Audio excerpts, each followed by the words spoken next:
پتھر کی کتاب۔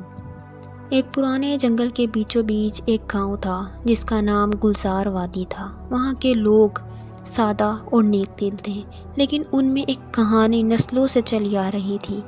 کہا جاتا تھا کہ پہاڑوں کے پار ایک پتھر کی بنی ہوئی کتاب چھپی ہے۔ یہ کتاب عام نہیں تھی۔ کہا جاتا تھا کہ اس کے اندر دنیا کے تمام راز، پرانے زمانے کی تاریخ اور آنے والے زمانوں کا علم درج ہے۔ مگر کتاب کو چھونا بھی آسان نہ تھا۔ کہا جاتا تھا کہ جو لالچ کے ساتھ اس تک پہنچے گا وہ پتھر کا مجسمہ بن جائے گا۔ اسی گاؤں میں ایک لڑکا رہتا تھا جس کا نام یوسف تھا۔ یوسف بہت تجسس پسند اور بہادر تھا۔ وہ اکثر رات کو بزرگوں سے پرانی کہانیاں سنتا اور سوچتا کہ اگر واقعی وہ کتاب موجود ہے تو کوئی اسے کیوں نہیں ڈھونڈتا۔ ایک دن یوسف نے فیصلہ کیا کہ وہ اس راز کی کھوج لگائے گا۔ یوسف نے ایک چھوٹا سا تھیلا تیار کیا، پانی کی مشکیزہ، کچھ روٹیاں اور اپنی ماں کا دیا ہوا تعویذ ساتھ دیا اور پہاڑوں کی طرف نکل پڑا۔ جنگل گھنا تھا۔ رات کو جانوروں کی آوازیں آتی اور راستے میں کانٹے دار جھاڑیاں تھیں، مگر یوسف دلیر تھا۔ 3 دن کے سفر کے بعد وہ ایک ایسی وادی میں پہنچا جہاں چاندنی رات میں غار کے دہانے سے ہلکی سی نیلی روشنیاں نکل رہی تھیں۔ یوسف کو فوراً محسوس ہوا کہ یہی وہ جگہ ہے جہاں راز چھپا ہے۔ غار میں داخل ہوتے ہی یوسف نے دیکھا کہ دیواروں پر عجیب نشانات کندہ ہیں۔ جیسے ہی اس نے قدم بڑھایا، غار میں آواز گونجی، پہلا امتحان، سچائی، جھوٹ بولنے والا یہاں قید ہو جائے گا۔ یوسف نے اپنی زندگی کی سب باتیں سچائی سے بیان کی۔ غار روشن ہو گیا اور دروازہ کھل گیا۔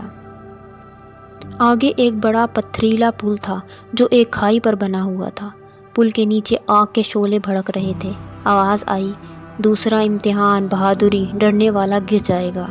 یوسف نے اللہ کا نام لیا، آنکھیں بند کیں اور قدم بڑھایا۔ پل ہل رہا تھا مگر وہ آخر تک پہنچ گیا۔ آخر کار وہ ایک بڑے ہال میں پہنچا۔ ہال کے بیچوں بیچ ایک چبوترا تھا اور اس پر ایک بھاری پتھر کی کتاب رکھی تھی۔ کتاب کے ورق بھی پتھر کے تھے مگر ان پر ہلکی سی روشنی جھلک رہی تھی۔ جیسے ہی یوسف نے کتاب کے قریب جا کر ہاتھ رکھا، کتاب نے خود سوال کیا، تم علم کیوں چاہتے ہو، طاقت کے لیے یا دوسروں کی بھلائی کے لیے؟ یوسف نے کہا، میں علم صرف انسانوں کی مدد کے لیے چاہتا ہوں۔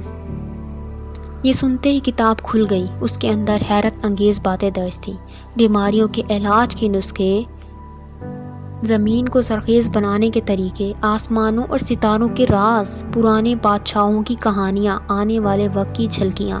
یوسف کو ایسا لگا جیسے اس کے سامنے کائنات کا دروازہ کھل گیا ہو۔ یوسف کتاب سے جتنا سیکھ سکتا تھا سیکھ کر گاؤں واپس آ گیا۔ اس نے اپنی نئی دانائی سے لوگوں کی بیماریاں دور کی، کھیتوں کو زرخیز بنایا اور گاؤں کو خوشحال کر دیا۔ وہ صرف ایک عام لڑکا نہیں رہا بلکہ سب اسے علم کا چراغ کہتے تھے۔ پتھر کی کتاب اب بھی غار میں موجود تھی، مگر صرف ان کے لیے جو نیک نیتی اور سچائی کے ساتھ آئے۔ اور یوسف کی کہانی یہ سبق دیتی ہے کہ اصل طاقت دولت یا جادو میں نہیں بلکہ علم اور نیکی میں ہے۔